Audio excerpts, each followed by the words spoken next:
A great wave crossed the Pacific in 2029. On the surface, it appeared calm, but beneath it, a massive collision loomed. The world's two most powerful nations, the United States and China, were locked in fierce competition for global dominance, but beneath their struggle, cracks in the U.S authority began to show.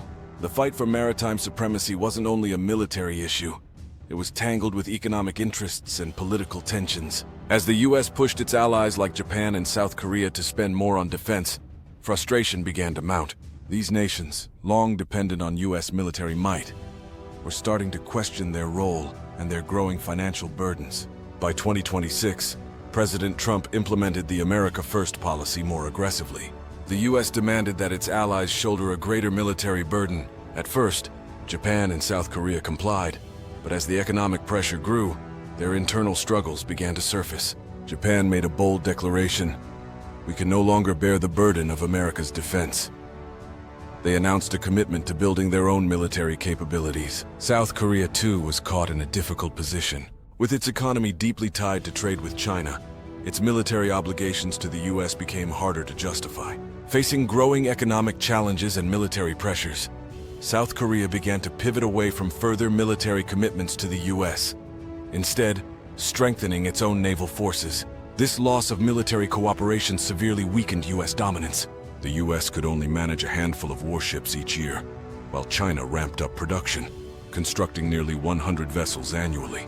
With this rapid buildup, China's military presence on the seas grew stronger by the day. Seizing the opportunity, China quickly expanded its reach in the South China Sea. By using its Belt and Road Initiative, China secured economic influence across many parts of the globe, including Southeast Asia, Africa, and Europe. Meanwhile, its growing navy, including new aircraft carriers and destroyers, asserted control over vital maritime trade routes. By 2027, China made it clear it intended to dominate the Indo-Pacific region. With its growing military power, it began conducting aggressive military drills in the South China Sea and East China Sea, openly challenging the U.S. and its allies. Neighboring nations like India, Taiwan, the Philippines, and Vietnam felt the pressure. China's message was clear: these seas are now ours, and no one can infringe upon them. The U.S. tried to counter this with diplomatic efforts, but the absence of military support from its once loyal allies limited its effectiveness. China's economic influence grew, and its military presence expanded, solidifying its control over vital global sea routes. By 2029, a new balance of power was emerging in East Asia. Japan and South Korea, both under pressure from China, had turned toward building their own military defenses. However, despite their efforts, their maritime capabilities were still not strong enough to challenge China's growing dominance. The U.S., although still an economic powerhouse, found itself struggling to maintain its maritime hegemony. Its dwindling shipbuilding capacity and lack of support from its allies weakened its ability to project military power across the seas. The United States began to rethink its global strategy, searching for new ways to respond to China's rising influence. Meanwhile, China's influence continued to spread, not just militarily, but economically as well. Its Belt and Road Initiative, which started as a plan for infrastructure investment, had now become a tool for spreading political power. Japan and South Korea, while still economically strong, were increasingly isolated and unable to resist China's growing dominance over the seas.